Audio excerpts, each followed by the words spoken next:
Hello, welcome back to our channel. എന്തൊക്കെയുണ്ട് വിശേഷം? എല്ലാവരും സുഖമായിട്ടിരിക്കുകയാണെന്ന് ഞാൻ വിചാരിക്കുന്നു. അപ്പോൾ നമുക്ക് ഇന്നത്തെ കാര്യങ്ങളൊക്കെ സ്റ്റാർട്ട് ചെയ്യാം അല്ലേ? അപ്പം നമ്മളെ സ്ഥിരം വ്യൂവേഴ്സിനോടൊരു റിക്വസ്റ്റ് ഉള്ളത്, നിങ്ങളെന്തെങ്കിലും ഒരു കമൻറ്റും തരിക, മറക്കാതെ ലൈക്ക് ബട്ടണും ഒന്ന് പ്രസ് ചെയ്യുക കേട്ടോ. പിന്നെ പുതിയ വ്യൂവേഴ്സിനോട് വരാനുള്ളത്, ഹോം മേക്കിംഗ് റിലേറ്റഡ് ആയിട്ടുള്ള കണ്ടൻറ്റ് ഇൻക്ലൂഡ് ആക്കിയിട്ടുള്ള ഡേ ഇൻ മൈ ലൈഫ് വീഡിയോസാണ് നമ്മൾ ചെയ്യുന്നത്. അപ്പോൾ ഇങ്ങനത്തെ വീഡിയോസൊക്കെ നിങ്ങൾക്ക് ഇഷ്ടമാണെന്നുണ്ടെങ്കിൽ നമ്മളെ ചാനലും ഒന്ന് സബ്സ്ക്രൈബൊക്കെ ചെയ്ത് സപ്പോർട്ടൊക്കെ ചെയ്ത് തരിക കേട്ടോ. അപ്പോൾ നിങ്ങളെ ലൈക്കും കമൻറ്റും ഷെയറും കാര്യങ്ങളൊക്കെയാണ് നമ്മളൊരു മോട്ടിവേഷൻ എന്ന് പറയുന്നത്. അപ്പോൾ ഞാൻ ഇന്ന് രാവിലെ തന്നെ ഇരുന്നിട്ട് ഇന്നത്തെ ഡേ ഒക്കെ ഒന്ന് പ്ലാൻ ചെയ്യാണ്. നമ്മൾ ബ്രേക്ക്ഫാസ്റ്റിൻ്റെ കുറച്ച് കാര്യങ്ങളൊക്കെ സെറ്റ് ആക്കിയിട്ടുണ്ടായിരുന്നു. പത്തിരി പരത്തി, ഞങ്ങൾ രണ്ടുപേരും കൂടിയാണ് ഇതൊക്കെ ശരിയാക്കുന്നത്. പത്തിരിയൊക്കെ പരത്തി വെച്ചു, അതുപോലെ മസാലക്കറിയും റെഡിയാക്കിയിട്ടുണ്ടായിരുന്നു. പിന്നെ മോനൊന്ന് സ്നാക്കിന് കൊണ്ടുപോകാൻ ഫ്രൂട്ട്സാണ്, അപ്പോൾ നമുക്ക് കുക്ക് ചെയ്യേണ്ട പരിപാടിയൊന്നും ഇല്ലല്ലോ, അപ്പോൾ അത് കുറച്ച് സമയം ലാഭമായി. അപ്പോൾ ഓന് പോകാനുള്ള ടൈമായപ്പോൾ ഞാൻ പെട്ടെന്ന് പത്തിരിയൊക്കെ ചുട്ടു. അങ്ങനെ നമ്മളെ ബ്രേക്ക്ഫാസ്റ്റിൻ്റെ കാര്യങ്ങളൊക്കെ കഴിഞ്ഞു. 7:30 ആയപ്പോൾ ഇവർ രണ്ടുപേരും പോയി. കെയും ഫീസും 7:30ക്കാണ് പോകുന്നത്. അങ്ങനെ അവരൊക്കെ പോയി കഴിഞ്ഞു. അപ്പോൾ ഞാൻ ഇന്നത്തെ ഡേ ഒക്കെ രാവിലെ ഇരുന്നാണ് പ്ലാൻ ചെയ്തിരുന്നത് കേട്ടോ. അപ്പോൾ എനിക്ക് വൈകുന്നേരത്തെ ക്ലാസ്സിന് വേണ്ടിയിട്ടുള്ള കുറച്ച് കാര്യങ്ങൾ നോക്കി വെക്കണം. അപ്പോൾ പല ക്ലാസ്സുകാരായതുകൊണ്ട് അത് നോക്കി വെച്ചില്ലെങ്കിൽ പണി പാളും കേട്ടോ. അപ്പോൾ ഞാനതൊക്കെ ചെയ്തു. അപ്പോഴേക്ക് ഇതാ വെയിൽ വരാൻ തുടങ്ങി. ഒരു 9 മണി വരെയൊക്കെ ഞാനത് ചെയ്തിരുന്നത്. ഒരു 9 മണിയാണ് കേട്ടോ കാണുന്നത്. അപ്പോൾ വെയിലൊക്കെ അങ്ങ് ചൂടായി വരാൻ തുടങ്ങിയല്ലോ ആ സമയമാകുമ്പോൾ. അപ്പോൾ തന്നെ ഞാൻ നമ്മളെ തുണിയൊക്കെ എടുത്ത് വിരിക്കുകയാണ്. അധികം ദിവസങ്ങളിലും നമ്മൾ ഈവനിങ് നൈറ്റ് ആ സമയത്താണ് അലക്കുന്നത്. അപ്പോൾ എല്ലാവരെയും തുണികളൊക്കെ വന്നു കഴിഞ്ഞിട്ട് അലക്കുന്നതല്ലേ നല്ലത്. അപ്പോൾ ഞാനിപ്പോൾ രാവിലെ അലക്കാൻ നിൽക്കുകയാണെങ്കിൽ നമുക്ക് ഒന്നും ഉണ്ടാവില്ല. മാത്രമല്ല അലക്കും പരിപാടിയൊക്കെ കഴിഞ്ഞ് ഉച്ചക്ക് കൊണ്ടുപോയി വിരിക്കേണ്ടി വരും. പിന്നെ ഉച്ചക്ക് വിരിച്ചാൽ പിന്നെ ഉച്ചയ്ക്ക് ശേഷം കുറച്ച് സമയം ആ ഒരു നട്ടപ്പുറ വെയിലല്ലേ കൊള്ളുന്നത്. നമ്മളെ തുണിയൊക്കെ പെട്ടെന്ന് നരച്ചു പോകാനും നമ്മളും കുറേ സൺലൈറ്റും ഒക്കെ കൊള്ളേണ്ടി വരുമല്ലോ. അപ്പോൾ എനിക്ക് കുറച്ചും കൂടി കംഫർട്ടബിളായിട്ട് തോന്നുന്നത് നമ്മൾ ഈവനിങ്ങോ നൈറ്റോ അലക്കി വെക്കുക, എന്നാൽ രാവിലെ തന്നെ എടുത്ത് അങ്ങ് വിരിക്കാം. അപ്പോൾ ഇത് നമുക്കൊരു 11-12 മണിയൊക്കെ ആകുമ്പോഴേക്ക് നന്നായിട്ട് ഉണങ്ങി കിട്ടും. മാക്സിമം ഒരു മണി, നമ്മൾ ഈ കുളിയൊക്കെ കഴിഞ്ഞ് പ്രയറൊക്കെ കഴിഞ്ഞ് നിൽക്കുന്ന സമയമല്ലേ, അന്നേരം നമുക്ക് എടുത്തു വെക്കാം. പിന്നെ മഴ വരുമോ അങ്ങനത്തെ കാര്യങ്ങളൊന്നും നോക്കണ്ട, എടുത്തു വെക്കുന്നതിനെ പറ്റിയൊന്നും ആലോചിക്കുകയും വേണ്ട. അതുകൊണ്ട് മാക്സിമം രാവിലെ തന്നെ തുണി അങ്ങോട്ട് വിരിച്ചാൽ അതൊരു വൃത്തിയായല്ലോ. പിന്നെ അത് കഴിഞ്ഞ പാടെ തന്നെ ഞാൻ എന്നും ചെയ്യുന്നൊരു കാര്യമാണ്, നമ്മൾ നൈറ്റ് ഡ്രസ്സൊക്കെ ഒന്ന് മാറ്റി നല്ല വൃത്തിക്കുള്ള ഒരു ഡ്രസ്സ് എടുത്തിടുക. അതുപോലെ വീട് മൊത്തത്തിലൊന്ന് പിക്കപ്പും ചെയ്യുക കേട്ടോ. അപ്പം ഇപ്പം പിക്കപ്പ് കുറച്ച് ദിവസമായി നമ്മളെ വീഡിയോസിലൊക്കെ പിക്കപ്പ് കാണിച്ചിട്ട്. ഒരുപാട് ക്ലീനിങ്ങും അങ്ങനത്തെ റിലേറ്റഡ് വീഡിയോസൊക്കെ നമ്മൾ ഇഷ്ടം പോലെ ചെയ്തിട്ടുണ്ട്. സാറ്റിസ്ഫൈയിങ് ക്ലീനിങ്ങും പലതരം ക്ലീനിങ്ങും സംഭവങ്ങളും നമ്മുടെ വീഡിയോയിൽ കാണിച്ചതാണ്. അപ്പോൾ ഇനിയും അതെടുത്ത് നിങ്ങളെ ബോറടിപ്പിക്കണ്ടേ വിചാരിച്ചിട്ടാണ് കേട്ടോ അത് ഇൻക്ലൂഡ് ആക്കാഞ്ഞത്. അപ്പോൾ പിക്കപ്പൊക്കെ കഴിഞ്ഞ് ഞാൻ ഡ്രസ്സൊക്കെ മാറി. ഇതിപ്പോൾ ഒരു 10-10:30 ആ ഒരു സമയമാണ്. അപ്പോൾ നമ്മൾ ബ്രേക്ക്ഫാസ്റ്റൊക്കെ നേരത്തെ കഴിച്ചതാണല്ലോ. അപ്പോൾ ഞാനൊരു പായസം ഉണ്ടാക്കാൻ വിചാരിച്ചു. എനിക്ക് പായസത്തിന് ക്രേവിങ്സും ഉണ്ട്. പിന്നെ 1-2 ദിവസം മുന്നേ നമ്മൾ ഒരു മത്തൻ വേവിച്ച് വെച്ചിട്ടുണ്ടായിരുന്നു. അപ്പം നമ്മൾ കഴിഞ്ഞ വീഡിയോസ് ഫുള്ളായിട്ട് കണ്ടവർക്കറിയാം. ആ വീഡിയോയിൽ ഞാൻ കാണിച്ചിട്ടുണ്ടായിരുന്നു മത്തൻ വേവിക്കുന്നത്. അപ്പോൾ അത് വെച്ചിട്ട് പായസം റെഡിയാക്കുന്നത് വീഡിയോയിൽ കാണിക്കാമെന്ന് പറഞ്ഞിട്ടുണ്ടായിരുന്നു. ആ ഒരു മത്തനാണ് പായസമാക്കാൻ പോകുന്നത്. അപ്പോൾ കുറച്ച് മത്തനേ ഉള്ളൂ കേട്ടോ. അപ്പോൾ ഇതിൻ്റെ പകുതി മത്തൻ വേവിച്ചത് എടുത്തിട്ട് ഞാനൊരു കറി റെഡിയാക്കിയിട്ടുണ്ടായിരുന്നു. അപ്പോൾ ഇത് എന്തായാലും ബാക്കി വെച്ചിട്ട് നമ്മൾ പായസം ഉണ്ടാക്കുകയാണ്. അപ്പോൾ ആദ്യം കുറച്ച് ശർക്കര അവിടെ ഉരുക്കി റെഡിയാക്കി വെച്ചിട്ടുണ്ടായിരുന്നു. അത് നമുക്ക് ഇതിലേക്ക് ഒഴിച്ചു കൊടുക്കണം. ഇത് പ്ലെയിനായിട്ട് മത്തൻ ഒരു 3 വിസിലടിച്ച് വേവിച്ച് വെച്ചതാണ്. അത് ഫ്രിഡ്ജിലായിരുന്നു. അപ്പോൾ ഞാൻ അതൊന്ന് എടുത്ത് ജസ്റ്റ് ഒന്ന് ഉടച്ചെടുത്തു.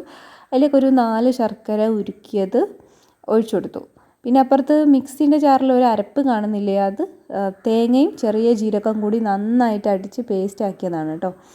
അത് നമുക്ക് ഇതിലേക്ക് ചേർക്കാനുള്ളതാണ്. അപ്പോൾ ഇതിപ്പോൾ മത്തൻ കുറച്ച് കുറവായതുകൊണ്ട് ഞാൻ ഇതിലേക്ക് ഒരു ചെറിയ കള്ളത്തരം കൂടി ആഡ് ചെയ്യുന്നുണ്ട് കേട്ടോ.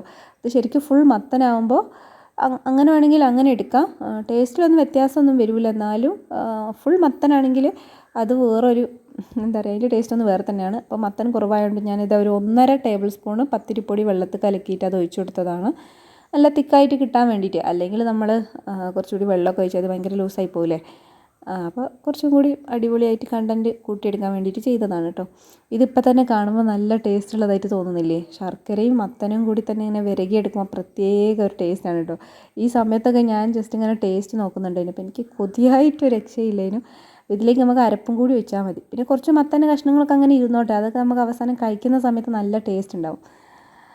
പിന്നെ ഞാനിതിലേക്ക് നമ്മൾ അരപ്പ് ഒഴിച്ച് കൊടുക്കുന്നു. തേങ്ങയും ജീരകവും കൂടി അരച്ചതാണ്. ഇപ്പം വേണമെങ്കിൽ തേങ്ങാപ്പാൽ ഒഴിച്ച് കൊടുക്കട്ടോ, ജീരകത്തിൻ്റെ പൊടി വേറെയൊക്കെ ഇട്ട് കൊടുത്താൽ മതി. പക്ഷേ ഇതാണ് ഇതിൻ്റെ ഒരു ഒതൻറ്റിക് ടേസ്റ്റ് വരുന്നത്. അപ്പോൾ ഞാൻ കുറച്ചും കൂടി മിക്സി ഒന്ന് ചുഴറ്റിയിട്ട് ആ വെള്ളം കൂടി ഒഴിച്ച് കൊടുക്കുന്നുണ്ട്. അത്യാവശ്യം തിക്കാണല്ലോ, അപ്പോൾ നമുക്ക് വെള്ളം കുറച്ച് കൂടുതൽ ഒഴിച്ചാലും കുഴപ്പമൊന്നുമില്ല. എനിക്ക് പായസമൊക്കെ പൊതുവേ ഇങ്ങനെ സ്പൂൺ വെച്ച് കോരി കഴിക്കാനാണ് ഇഷ്ടം, കുറച്ച് തിക്കായിട്ടിരിക്കുന്നതിനാണ് ഇഷ്ടം. അങ്ങനെ നമ്മളെ പായസം ഏകദേശം റെഡിയായി. ഇനി കുറച്ച് ഏലക്ക പൗഡറാണിത്. ഏലക്കായും ഷുഗറും കൂടി ഒന്ന് പൊടിച്ച് നമ്മൾ വീട്ടിൽ സ്റ്റോർ ചെയ്യുകയാണെങ്കിൽ ഓട്സ്, പായസം അങ്ങനത്തെ സംഭവങ്ങളൊക്കെ ഉണ്ടാക്കുമ്പോൾ നമുക്ക് എടുത്ത് കുറച്ച് എപ്പോഴും ഇട്ട് കൊടുക്കാമല്ലോ. അത് നല്ലൊരു യൂസ്ഫുൾ ആയിട്ടുള്ള കാര്യമാണ്. അപ്പോൾ ഞാൻ എപ്പോഴും അങ്ങനെ ഷുഗറും ചേർത്തിട്ട് കുറച്ച് ഏലക്കായ പൊടിച്ച് വെക്കലുണ്ട് കേട്ടോ. ഇനി ഇതിപ്പോൾ ഞാൻ വറവൊന്നും ഇടുന്നില്ല കേട്ടോ. അപ്പോൾ നമുക്ക് കാഷ്യൂ റൈസിൻസ് അല്ലെങ്കിൽ ഈ തേങ്ങ ചെറിയ കഷ്ണങ്ങളാക്കിയിട്ട് ഒക്കെ നമുക്ക് നെയ്യിലോ വെളിച്ചെണ്ണയിലൊക്കെ വറവിട്ടെടുക്കാം. പക്ഷേ അതിൻ്റെ ഒന്നും ആവശ്യമില്ല. വെറുതെ ആ ഒരു എന്താ പറയുക, വെളിച്ചെണ്ണ ഇതിൽ ചേർക്കണ്ടേ വിചാരിച്ചിട്ടാണ്, അല്ലെങ്കിൽ നെയ്യ് ഇതിൽ വെറുതെ ചേർക്കണ്ടെന്ന് വിചാരിച്ചിട്ടാണ് കേട്ടോ. അപ്പോൾ നല്ല അടിപൊളിയാണിത്. ഒരു വറവിൻ്റെ ഒന്നും ആവശ്യമില്ല കേട്ടോ. പിന്നെ ഒരു നുള്ള് ഉപ്പിടാൻ വേണ്ടിയിട്ട് ഞാൻ പറയാൻ മറന്നു പോയതാണ് കേട്ടോ. ഉപ്പ് ഞാൻ ഇട്ടോ ഇല്ലേ എന്നുള്ളത് എനിക്കറിയില്ല. പക്ഷേ ഒരു നുള്ള് ഉപ്പിടണം കേട്ടോ നമ്മൾ ഏത് പായസം വെക്കുകയാണെങ്കിലും. അത് അറിയാത്തവരൊന്നും ഉണ്ടാവില്ലല്ലോ. അപ്പം നമ്മൾ ശർക്കര പായസം ആയതുകൊണ്ട് അത്യാവശ്യം ഹെൽത്തി ആണല്ലോ എന്നൊരു മനസ്സമാധാനമാണ് കേട്ടോ ഉള്ളത്. ഷുഗർ ഇട്ട പായസം കുടിച്ച് കഴിഞ്ഞാൽ പിന്നെ എനിക്ക് കുറ്റബോധമാണ്. അപ്പോൾ ലൈഫ് സ്റ്റൈൽ അത്യാവശ്യം ഹെൽത്തി ആക്കി, എന്നാൽ ഭയങ്കരമായിട്ട് നമ്മൾ പണിഷ് ചെയ്യുന്ന രീതിയിലുള്ള ഒരു സ്ട്രിക്റ്റ് ഡയറ്റോ കാര്യങ്ങളൊന്നും ഞാൻ ചെയ്യലില്ല കേട്ടോ. എനിക്ക് നമ്മളെ മനസ്സിൽ നമുക്ക് ഐഡിയൽ ഒരു ബോഡി ഉണ്ടാവുമല്ലോ, നമ്മളെ ബോഡി ഇങ്ങനെ കാണാൻ നമുക്കൊരു ഇഷ്ടം ഉണ്ടാവില്ല. ആ ഒരു ഇതിനേക്കാളും ഞാൻ വണ്ണം വെക്കുകയൊക്കെ ആണെങ്കിൽ ഞാൻ എക്സസൈസ് ചെയ്ത് റെഡിയാക്കി എടുക്കും. അതല്ലാതെ ഡെയിലി എക്സസൈസ് ചെയ്യാൻ എനിക്ക് നല്ല മടിയാണ് കേട്ടോ. അപ്പോൾ ഞാൻ ഈ ഒരു വർഷം എൻ്റെ ലൈഫിൽ കൊണ്ടുവരണമെന്ന് വിചാരിച്ച ഏറ്റവും വലിയ മാറ്റമാണ് മാക്സിമം എക്സസൈസ് ചെയ്യുക, ഫിസിക്കൽ ആ ഒരു സംഭവങ്ങളൊക്കെ ഒന്ന് കൂട്ടിയെടുക്കുക എന്നുള്ളത്, നമ്മളെ ബോഡി മൂവ്മെൻറ്റും കാര്യങ്ങളൊക്കെ. അപ്പോൾ അതിന് വേണ്ടിയിട്ട് നല്ല മൂടുള്ള ദിവസങ്ങളിലൊക്കെ ഞാൻ എന്തെങ്കിലുമൊക്കെ ആക്ടിവിറ്റീസ് ചെയ്യലുണ്ട്. ഇനി നമുക്ക് ലഞ്ചിൻ്റെ കാര്യങ്ങളൊക്കെ ഒന്ന് റെഡിയാക്കാം.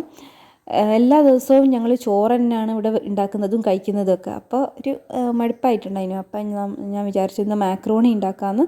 മാക്രോണി ആണെങ്കിൽ കുറച്ച് എന്താ പറയുക, കുറച്ചധികം ദിവസമായിട്ട് ഇവിടെ ഇരിക്കുകയാണ്. അപ്പോൾ ഇനി വെച്ചാൽ അത് കേടായി പോകും, കുറേ ആയി ഇരിക്കുന്നു. അപ്പം ഞാൻ എന്തായാലും അടിപൊളിയായിട്ട് മാക്രോണി ഉണ്ടാക്കിയെടുക്കാമെന്ന് വിചാരിച്ചു. ഇതിന് മുന്നേയൊക്കെ ഉണ്ടാക്കിയപ്പോൾ ചിക്കൻ ജസ്റ്റ് കറി പോലെ വെച്ചിട്ട്, ഈ മാരിനേറ്റ് ചെയ്ത് ഫ്രൈ ചെയ്യാനുള്ള മടി കാരണമാണ് കറി പോലെ വെച്ചിട്ട് ആണ് നമ്മൾ മാക്രോണി ഉണ്ടാക്കിയിരുന്നത് കേട്ടോ. അപ്പോൾ കഴിഞ്ഞ ദിവസം ഞാൻ യൂട്യൂബിൽ നമ്മുടെ സുറുമീസ് ടൈം പാസ് എന്ന് പറഞ്ഞ ചാനലിൽ ഒരു മാക്രോണി ഉണ്ടാക്കുന്ന വീഡിയോ കണ്ടപ്പോഴാണ് ചിക്കൻ ഇതുപോലെ ഫ്രൈ ചെയ്താൽ അടിപൊളിയായിരിക്കുമല്ലോ എന്നുള്ളത്. അപ്പോൾ അതിൽ നിന്ന് ഇൻസ്പയർഡ് ആയിട്ട് ഞാനും ജസ്റ്റ് ഒന്ന് ഫ്രൈ ചെയ്തു. റെസിപ്പി ഞാൻ ശ്രദ്ധിച്ചില്ല. അത് എൻ്റെ തന്നെ റെസിപ്പി, ഐ മീൻ മനസ്സിൽ നമ്മൾ കറക്റ്റ് നോട്ടൊന്നും ചെയ്ത് വെച്ചില്ല. ജസ്റ്റ് ഈ റെസിപ്പി കാര്യങ്ങളൊക്കെ നമ്മൾ തന്നെ ഈ ഒരു ചിക്കൻ ഫ്രൈ ചെയ്യുന്നത് അതിൽ നിന്ന് ഇൻസ്പയർഡ് ആയിട്ടുള്ളതാണ് കേട്ടോ. അപ്പോൾ ഞാനിതിലേക്ക് ചിക്കൻ ഒരു സൈഡിലേക്ക് മാറ്റി വെച്ചിട്ട് ജസ്റ്റ് തക്കാളി, ഉള്ളി, കറിവേപ്പില എല്ലാം കൂടി ഒന്ന് ജസ്റ്റ് വഴറ്റി കൊടുക്കുകയാണ്. പിന്നെ ഇവിടെ കുറച്ച് ലെഫ്റ്റ് ഓവർ ബീൻസ് ഉണ്ടായിരുന്നു, അതും അങ്ങ് ഇട്ട് കൊടുത്തു. അപ്പോൾ ഞാനൊന്ന് ഫ്രിഡ്ജ് ഒന്ന് തപ്പിയപ്പോൾ അതിൽ മാക്രോണി, അതുപോലെ ബീൻസ്, അങ്ങനെ കുറച്ച് സംഭവങ്ങളൊക്കെ ഇരിക്കുന്നുണ്ടായിരുന്നു. അപ്പോൾ അതൊക്കെ അങ്ങോട്ട് തീരുകയും ചെയ്യട്ടെ വിചാരിച്ചു. പിന്നെ കുറച്ച് ഉപ്പിട്ട് കൊടുത്തു. നമ്മൾ ചിക്കൻ ഉപ്പിട്ട് വേവിച്ചാണല്ലോ, അപ്പോൾ ഈ ഒരു മസാലയിലേക്ക് അത്രയുള്ള ഉപ്പിട്ടാൽ മതി. അതുപോലെ നമ്മൾ മാക്രോണി ഞാൻ ഉപ്പിട്ട് വേവിച്ച് വെച്ചതാണ്. പിന്നെ ഒരു 3/4 സ്പൂൺ ചിക്കൻ മസാലയും 3/4 സ്പൂൺ മുളക് പൊടിയാണ് ഇട്ട് കൊടുത്തത്. ഒരു മീഡിയം സ്പൂണ്, ടേബിൾ സ്പൂണോ ടീസ്പൂണോ ഒന്നും ഓർമ്മയില്ല, ഇതൊരു ചെറിയ സ്പൂണാണ്, ഒരു മീഡിയം സ്പൂണാണ്.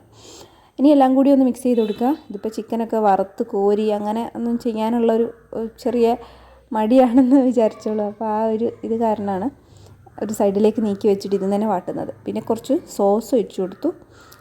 ഇത് വലിയൊരു ടേസ്റ്റില്ലാത്ത സോസാണ്, ഇതൊക്കെ മധുരമൊന്നും ഇല്ലാത്തൊരു സോസാണ്. നമ്മൾ സാധാരണ ഫ്രൂട്ടോമാൻ്റെ ആണ് വാങ്ങിക്കുന്നത്. ഇപ്രാവശ്യം നമ്മൾ വേറെ ഒരു ബ്രാൻഡിൻ്റെതായിരുന്നു വാങ്ങിയത്. അപ്പോൾ അതൊരു വലിയ ടേസ്റ്റില്ല. നമ്മൾ ഈ ബ്രെഡിനൊന്നും കൂട്ടി കഴിക്കുമ്പോൾ അത്ര അടിപൊളിയായിട്ട് തോന്നില്ല. അപ്പോൾ ഇതുപോലത്തെ കറികളൊക്കെ വെക്കുന്ന സമയത്ത് നല്ലതാണ്. അപ്പോൾ ഞാനത് 2 മിനിറ്റ് അടച്ച് വെച്ച് ഒന്ന് ഇതാക്കി കൊടുത്തു. കയ്യിൽ മുളകായി, അപ്പോൾ അതൊന്ന് കഴുകാൻ വേണ്ടി പോയതാണ്. നമുക്കിതിലേക്ക് നമ്മൾ മാക്രോണി ഇട്ട് കൊടുക്കാം. മാക്രോണി ഞാൻ ഉപ്പും വെള്ളവും കുറച്ച് എണ്ണയും കൂടി ഒഴിച്ചിട്ട് വേവിച്ച് അവിടെ വാർത്ത് വെച്ചതാണ്. വെള്ളമൊക്കെ വാർന്ന് കഴിഞ്ഞു. അപ്പോൾ അത് ഇതിലേക്ക് നമ്മൾ ഇട്ട് കൊടുത്തിട്ട് മിക്സ് ചെയ്തെടുക്കുകയാണ്. അപ്പോൾ ഇടുമ്പോൾ കുറച്ച് കട്ടായിട്ടിരിക്കുമല്ലോ നമ്മൾ വേവിച്ചതായതുകൊണ്ട്. അപ്പോൾ അത് മിക്സ് ചെയ്തെടുത്താൽ മതി. നല്ല അടിപൊളിയായിരുന്നു. ഇത് കാണുമ്പോൾ തന്നെ എനിക്കിപ്പോൾ കൊതി വരുന്നു. നല്ല ടേസ്റ്റ് ഉണ്ടായിരുന്നു കേട്ടോ, അടിപൊളിയായിരുന്നു. ഞാൻ മാക്രോണി ഉണ്ടാക്കിയിട്ട് ഇത്രയും ടേസ്റ്റ് ആവുന്നത് ആദ്യമായിട്ടാണ് കേട്ടോ. അപ്പോൾ ആ ഒരു ചിക്കൻ ഫ്രൈ ചെയ്തിട്ട് ചെയ്യാമെന്നുള്ളൊരു ഐഡിയ ആ ഒരു സുറുമീസിൻ്റെ വീഡിയോ ഒന്ന് കണ്ടപ്പോഴാണ് ആ ഐഡിയ കത്തിയത്. അപ്പോൾ അതുകൊണ്ട് എനിക്ക് അടിപൊളിയായിട്ടുള്ള മാക്രോണി ഉണ്ടാക്കി കഴിക്കാൻ വേണ്ടി പറ്റി. പിന്നെ രാവിലത്തെ പത്തിരി മസാലക്കറിയൊക്കെ ഇരിക്കുന്നുണ്ട്. അപ്പം ഞാൻ അതും ഇതും കൂടി എല്ലാം കൂടി ചേർത്തിട്ട് ലഞ്ച് കഴിക്കാൻ വേണ്ടി പോവാണ്. ഞാൻ ഭയങ്കര തീറ്റയാണെന്ന് തോന്നുന്നുണ്ടല്ലോ ഈ വീഡിയോ കണ്ടിട്ട്. അന്ന് അത്യാവശ്യം കഴിച്ചൊരു ദിവസമാണ് കേട്ടോ. ബ്രേക്ക്ഫാസ്റ്റിന് പത്തിരി കഴിച്ചു, പിന്നെ പായസം ഉണ്ടാക്കി കഴിച്ചു, പിന്നെ ലഞ്ച്, അങ്ങനെയൊക്കെ അത്യാവശ്യം ഞാൻ ഓടി നടന്ന് പണിയും എടുക്കുന്നുണ്ടായിരുന്നു. ഞാനിങ്ങനെ വെറുതെ ഇരുന്ന് തിന്നൊന്നല്ല കേട്ടോ. ഞാൻ അത്യാവശ്യം മൂവ്മെൻ്റൊക്കെ ചെയ്യുന്നുണ്ട്. അപ്പോൾ അതുകൊണ്ട് വലിയ കുഴപ്പമില്ലാന്ന് തോന്നുന്നു. നമ്മൾ വീട്ടിൽ ഒറ്റയ്ക്ക് ഇരിക്കുന്ന സമയത്ത് നമുക്ക് ഭയങ്കര ബോറടി ആയിക്കില്ലേ. അപ്പോൾ എന്തെങ്കിലുമൊക്കെ ഇങ്ങനെ ചെയ്തുകൊണ്ടിരിക്കണമല്ലോ. അപ്പോൾ ഓരോരോ കാര്യങ്ങളൊക്കെ ഉണ്ടാവും, നമുക്ക് ഇഷ്ടം പോലെ കാര്യങ്ങളൊക്കെ ചെയ്യാനും ചിന്തിക്കാനും ഒക്കെ ഉണ്ടാവുമല്ലോ. അപ്പോൾ അതൊക്കെ ചെയ്യും. അപ്പോൾ ഒരു മടുപ്പാകുന്ന സമയത്ത് ഇതുപോലെ ഫുഡ് കഴിക്കും. ഞാൻ ഇതാണ് കഴിക്കുന്നത്. അപ്പോൾ ഞാൻ ഫുഡ് കഴിക്കാൻ വേണ്ടി ഇരുന്നപ്പോൾ ഒരു സൗണ്ട് കേട്ട് നമ്മളെ കോണീൻ്റെ അവിടെ നോക്കിയപ്പോൾ നമ്മളെ സൺബേർഡ്സ് അവിടെ വന്നിട്ടുണ്ടായിരുന്നു കേട്ടോ. 2 പേരുണ്ടായിരുന്നു. അപ്പോൾ അവർ ഇവിടെ കൂട് കൂട്ടാൻ വേണ്ടി സ്ഥലം നോക്കാൻ വന്നതാണ്. പക്ഷെ അവർക്ക് ഇഷ്ടപ്പെട്ടില്ല എന്ന് തോന്നുന്നു. നമ്മളെ ശല്യം കൊണ്ടാണ് എന്താണെന്നറിയില്ല, അവരവിടുന്ന് പോയി. എന്നാലും നല്ലൊരു പ്രത്യേക രസമാണ് അവരിങ്ങനെ വീടിൻ്റെ ഉള്ളിലേക്ക് കയറി വരുന്നത് കാണുമ്പോഴേ.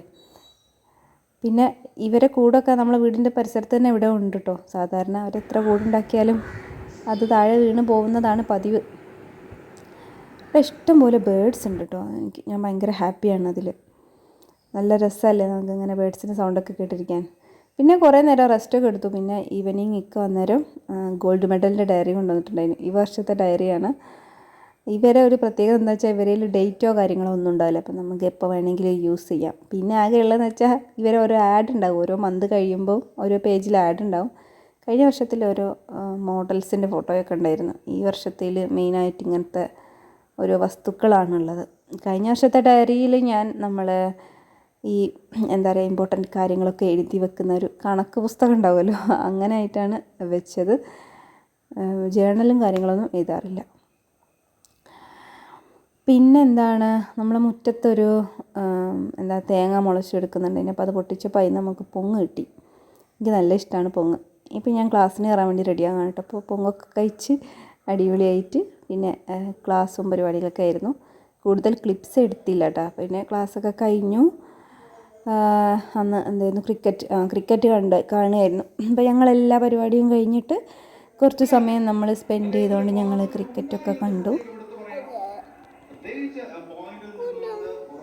എല്ലാവരും ടയേർഡായി ഒരു വഴിക്കായിട്ടുണ്ട്. ഇനിയിപ്പം വൈൻഡപ്പ് പരിപാടികളൊക്കെ ആണ്. അപ്പോൾ അത്രയേ ഉള്ളൂ കേട്ടോ ഇന്നത്തെ ഡേ. നിങ്ങൾക്ക് എല്ലാവർക്കും ഇഷ്ടപ്പെട്ടു എന്ന് വിചാരിക്കുന്നു. അടുത്ത വീഡിയോ ആയിട്ട് കാണാം. Thank you for watching. Take care. Bye bye.